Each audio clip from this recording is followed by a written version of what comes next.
good morning everyone, and welcome back. Good to see all of you here today, every one of you. Thank you for honoring our founding minister of our Wahiawa Church, Reverend Haruko Takahashi. And this year will be her 53rd memorial. Do you know when Haruko Sensei passed away? Christmas Eve. Christmas Eve she passed away. And she passed away at the age of 62.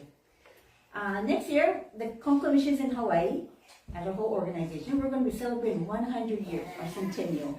And so I'm slowly re-researching the many booklets Konko missions in Hawaii had in the past. And I found this 50th anniversary one, 50 years ago.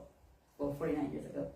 And this was dated August 21 to 22, 1976. I wasn't even born. Who was born at that time? And so when I was reading through this, I found a testimonial written by Haruko Sensei, Haruko Takahashi's brother, Mr. Thomas Takahashi. And I didn't know about this article, and I want to read it to you. Usually I read Haruko Sensei's testimony, but today I want to read Thomas Takahashi's testimony. History of Wahiawa Kyokai. As a child of 2 or 3 years old, my sister, Haruko Takahashi, was kicked by a wild horse and tossed to the ground. She was tossed to the ground. She bled from her nose, ears, and mouth and suffered an injured spine. All the time she was cared for by her mother, we thought she was going to die. For there was no doctor to nurse her back to health in Wahiawa, Oahu. All that part I didn't know about. All these years I didn't know. But somehow she miraculously recovered, and she was able to go to English school and Japanese school in Kohala, Hawaii, where the family had moved. She was nearsighted, colorblind, and had an injured spine. But no one suspected this because of her continually cheerful, uncomplaining attitude. After finishing Hono Macau school, she asked to go to the sewing school in Honolulu. From 1928 to 1930, she studied dressmaking under Mrs. Kusunoki, a Konkokyo member. Mrs. Kusunoki guided her to the Konko church on Liliha Street. Every day she attended church where she sought Toritsugi mediation from Reverend Masayuki Kodama. One day, as she left the church on her way home, one of her eyeglasses lens fell to the sidewalk. She was surprised that she could see in spite of this. She quickly returned to the church and asked Reverend Kodama to thank God for the blessings she received. She was very thankful and happy to be able to see like everyone else again. So she wanted to serve God.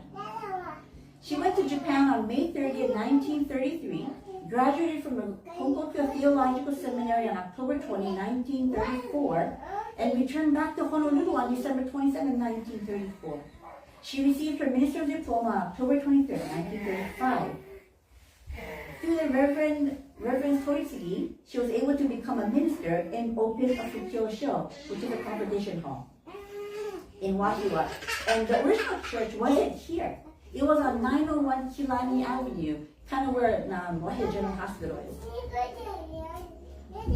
When the United States entered into World War II, the mission was closed, and Reverend Takahashi was taken to the internment camp on Oahu. There she remained until the end of war in 1945. After the war, on January 1st, 1948, she reopened the church on another site over here, 207 Muiwa Avenue, on its present location. Through the deep help of a member named Mr. Noguchi, relatives of great-grandpa, the family was able to acquire a place for the church. In the many years that followed, the Takahashi family and the Wahiawa church members tried very hard to help serve the church because of their deep gratitude they felt for having been able to lead, having been led into the Konko faith by the Reverend Takahashi, who is no longer with us today. On December 24, 1972, she passed away at the Convalescent Center in Honolulu. In March 1973, Reverend Hiromichi Ishii came to Hawaii. Shortly thereafter, he went to the Wahiawa Church to serve temporarily until May 1976. And this is the original church, 901 Kilani Avenue. Amazing. So this really inspired me. And so this morning I would like to reflect on Haruko Sensei, the founding minister of this church that we get to be in this morning, and how she may have understood suffering. Haruko Sensei's faith began with suffering. And the suffering she had been holding on since the day she was kicked by that horse. But through a fortunate encounter and a twist of fate, being introduced to the Konko faith by her sewing instructor, Mrs. Kusunoki, she was guided to the Konko church and her life changed forever. What she learned from Reverend Masayoki Kodama of the Konko Church of Honolulu was that she was actually more blessed than she realized. That's what he taught her. Although she was suffering, he let her know that you're actually more blessed than you realize. And with this new insight, this new perspective, her spiritual eyes opened, and in doing so, her own physical eyes became better. It's amazing. And her whole outlook on life changed with that one encounter. It's amazing. So suffering is something we all get to experience because we get to be alive. That's right, we get to experience suffering. And it's something, no one wants to suffer. It's undesirable. Like, who wants to suffer? Nobody. But because we received a life as a human being instead of a cockroach, we get to experience the full package of emotions, right? The sad, the mad, the anxious, the happy, the depressed, the worried, the concerned, and the list goes on and on. But no matter how long we've been practicing faith, no matter how much we pray, suffering is still going to show up at our doorstep. It's unavoidable. And the question is not whether we suffer. The question is how we understand suffering. Every faith tradition has its own way of explaining suffering. Some see suffering as a punishment. Some see it as karma. Like, oh, good for you because you did that. That's why that happened. Some see it as something to endure until we are saved or freed. In Christianity, for example, there are the 10 Commandments. They clearly tell people what to do and what not to do. And if we break those rules, suffering is often understood as a result. That way of thinking makes sense for many people. And even for Buddhism, the impermanence, nothing is permanent. And because of that, what we think is permanent, even for our lives and our belongings, if it's taken away from us, suffering ensues. But in Konkokyo, we understand suffering in a different way. In Konkokyo, suffering does not come because Kami is angry with us. It doesn't come because we failed. It doesn't come because we broke a rule. In Konkokyo, suffering comes from not fully understanding what true blessings really are. This is the key takeaway, people. Suffering comes from not fully understanding what true blessings really are. Kami is not trying to punish us. Kami never punishes us. It's we who dig our own grave, we choke our own necks, and we're basically the ones that punish ourselves. When we forget that support from God, from Kami-sama, when we lose sight of the blessings we already have all around us, our hearts become unsettled. And from that unsettled heart, that's where suffering is born. So why don't we have the 10 Commandments in Konkokyo? People often ask, why? Why doesn't it tell us exactly what to do and what not to do? Our founder Konko Daiji didn't believe that rules alone can change a person's heart. Instead, he believed that when we truly know that we are blessed, our behavior is naturally going to change.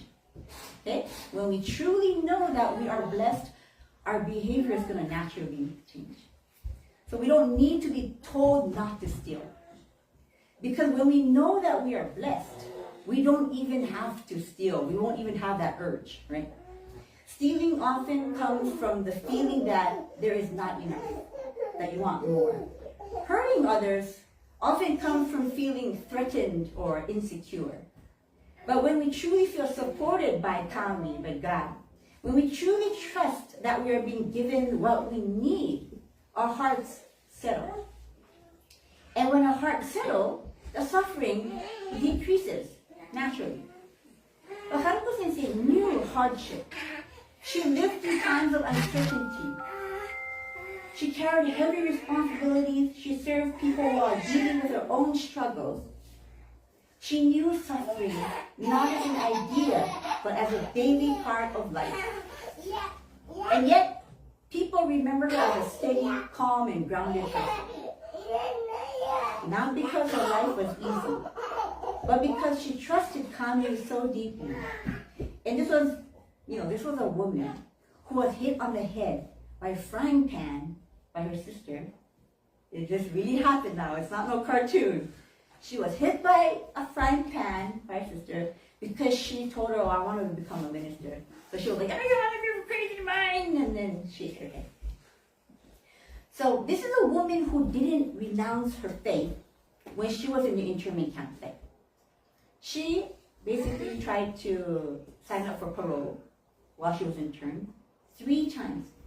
Twice, she was told, "Yes, we will let you free if you renounce your faith. If you give up your Konkokyo, you can go. You don't have to stay here anymore." But twice she was told that, and twice she said, no, I'm not going to do that. I'm going to stay firm to the faith that actually saves my life. And on the 3rd attempt, she was let free and she didn't have to renounce anything. So it was a test of her faith. She did not see suffering as a sign of Kami, that Kami had left her.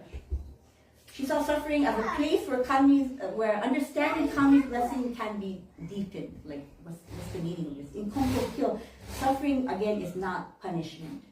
It is more like a message. It tells us something is out of balance. Something is being forced. Something is being carried alone. Suffering should make us pause, to reflect, to return back to prayer, to return back to Kami, to return back to God. Not to escape life, but to live it with more awareness of the blessings that support us in one way or another. Sometimes we think, if I'm blessed, and if I go to church every Sunday, life is going to be all smooth, be all perfect, there's not going to be any hiccups. But in Konkokyo, it does not teach that blessings mean a problem-free life.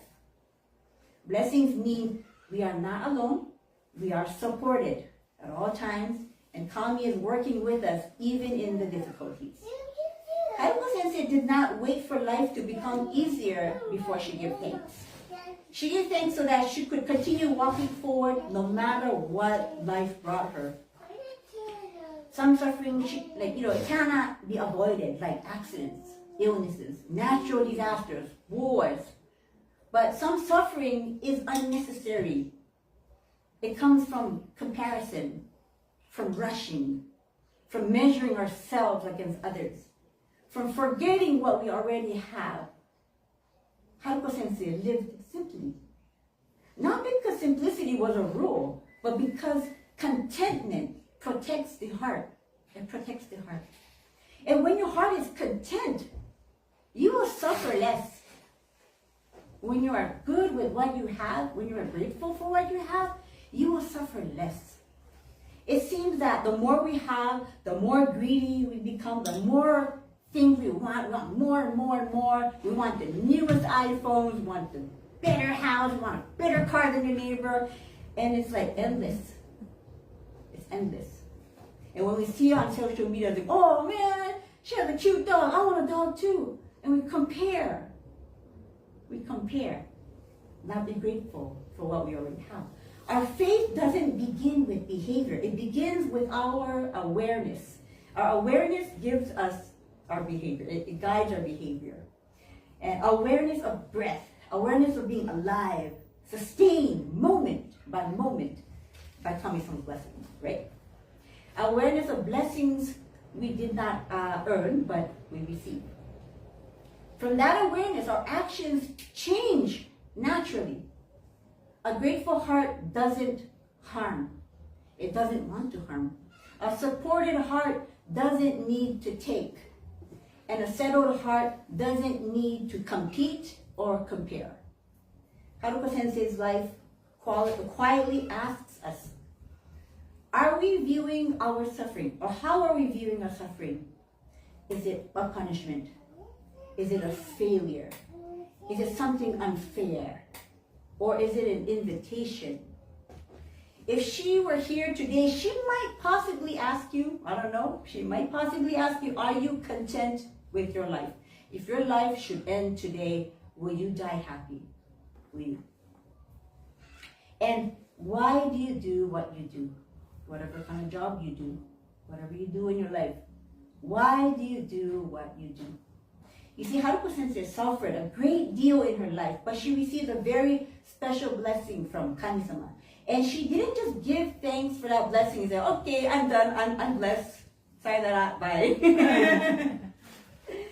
She made sure people out there who don't have that light, that flashlight, who are lost in their ways, to see the light again.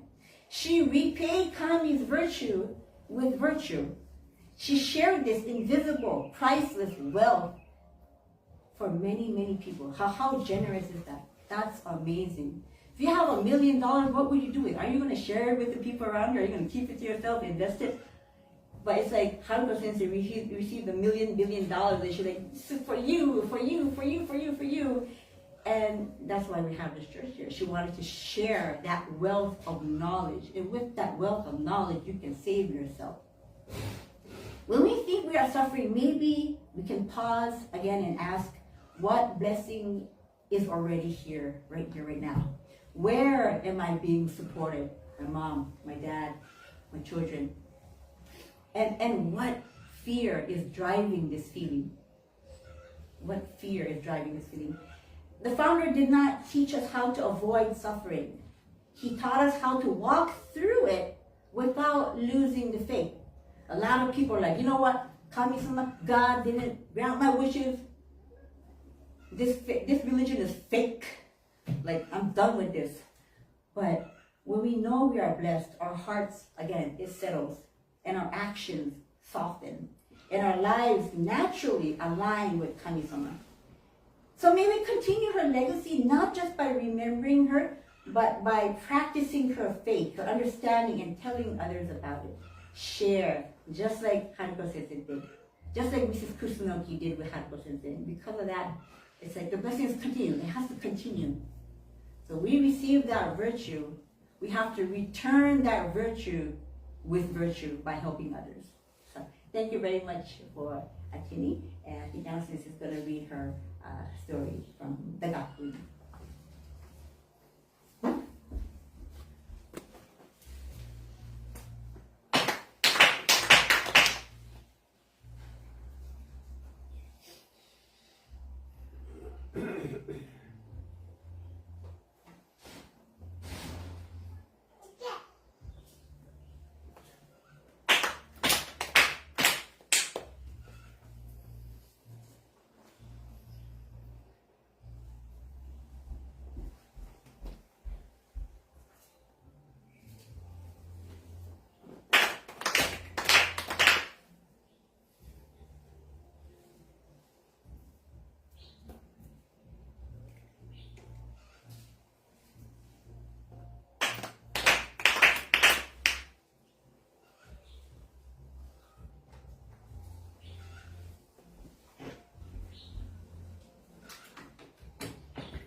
Thank you for your presence.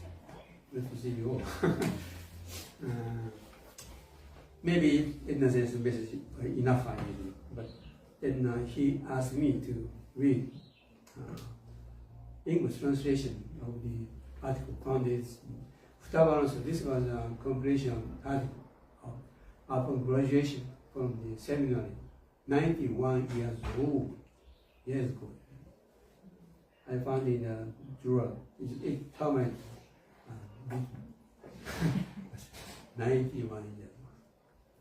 Anyway, I want to usually end now to read this article. I am Reverend Haruko Takahashi. I was born in Konkokyo, located on island of Hawaii in the United States of America, on April 10, 1910. From childhood, I suffered from visual disorder.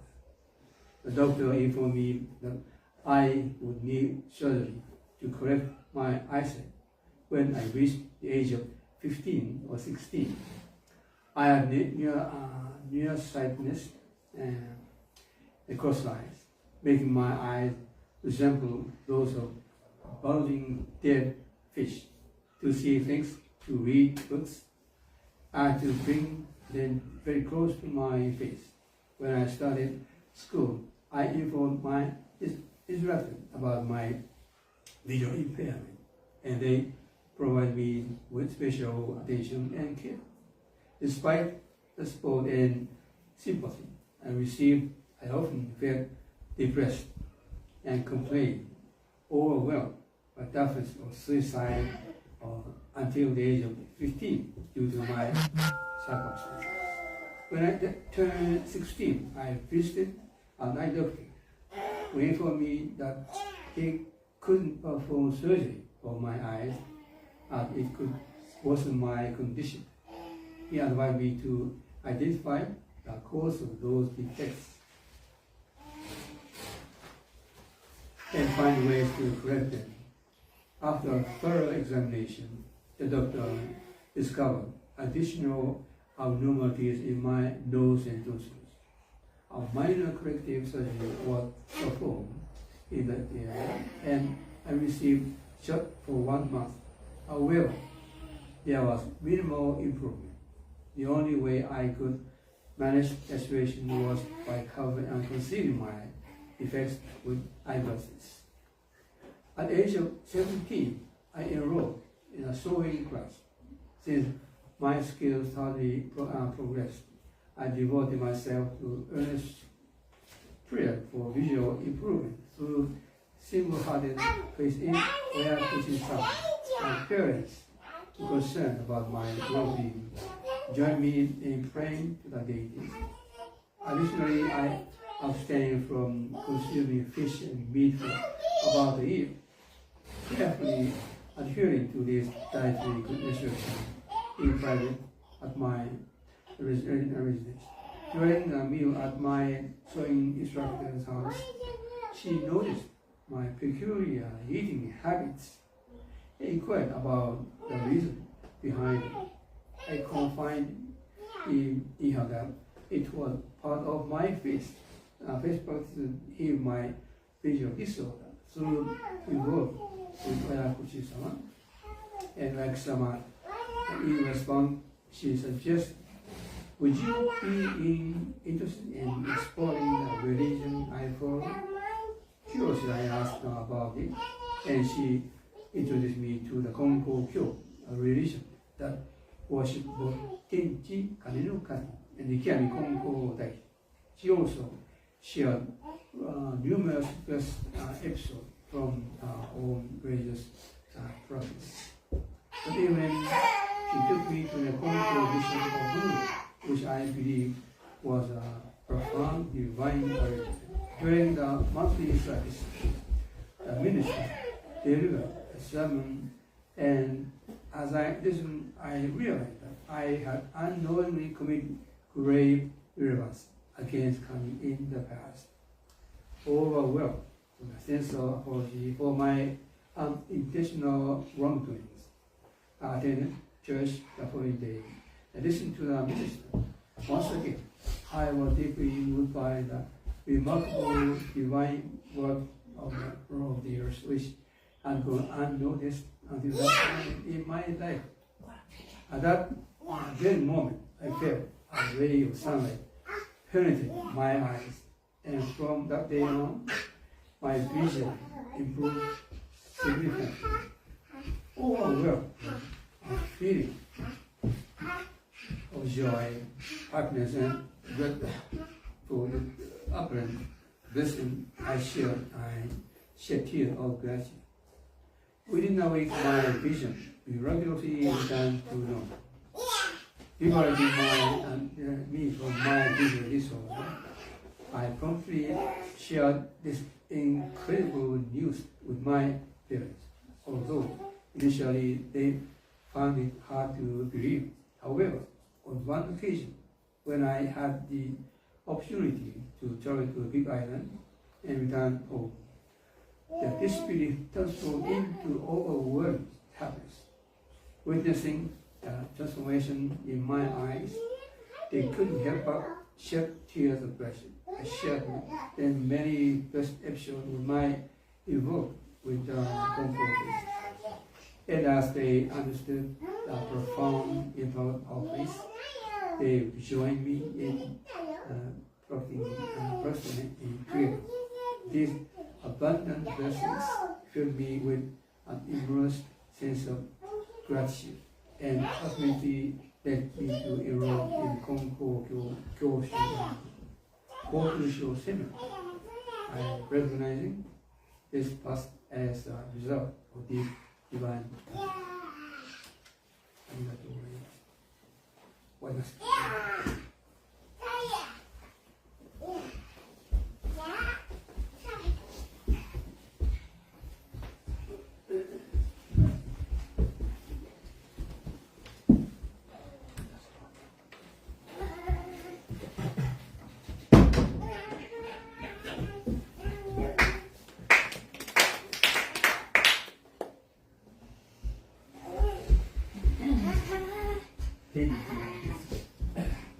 미안해.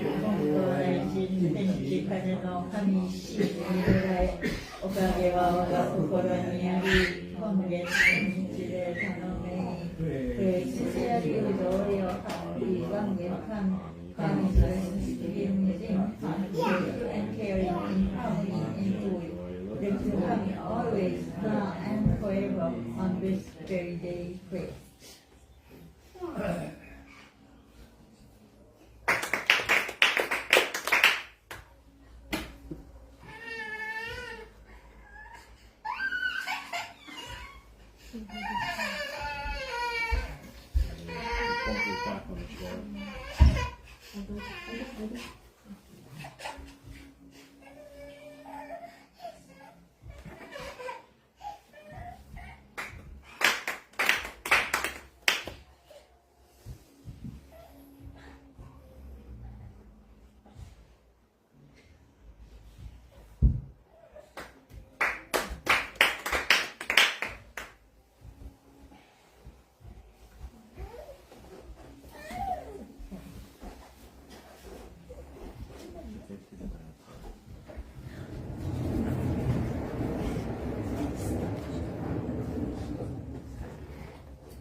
Page 98, number 6.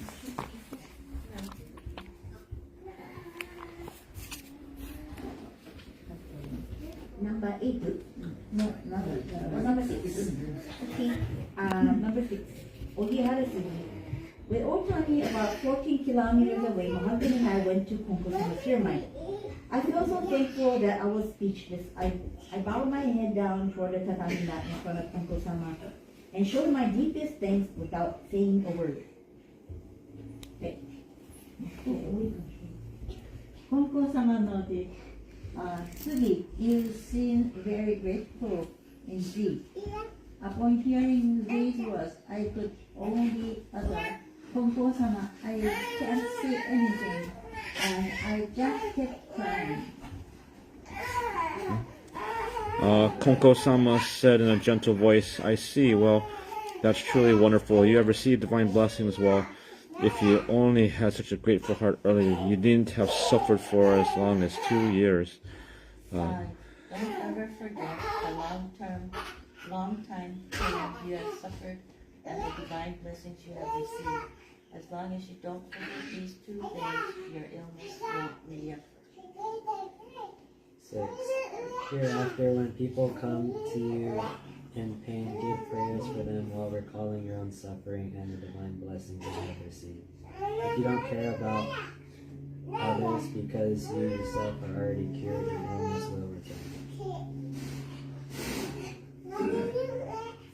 7. Keep receiving divine blessings with what heart you have now, and your illness will recur, and future generations of your family will also receive blessings. 8. See, I'll let you be a living example for instruction. You may feel grateful for your recovery now, but you cannot live forever. Since they died only after 60 or 70 years, I will only immortalize your name. 9.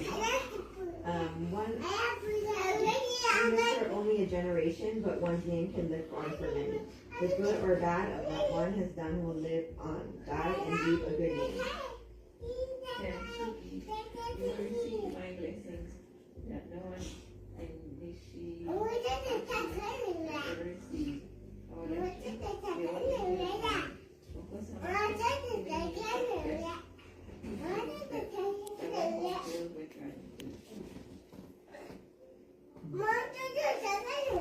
You know that it thanks to the Haruko Sensei, whenever 2003, we also divine blessings on this person in him.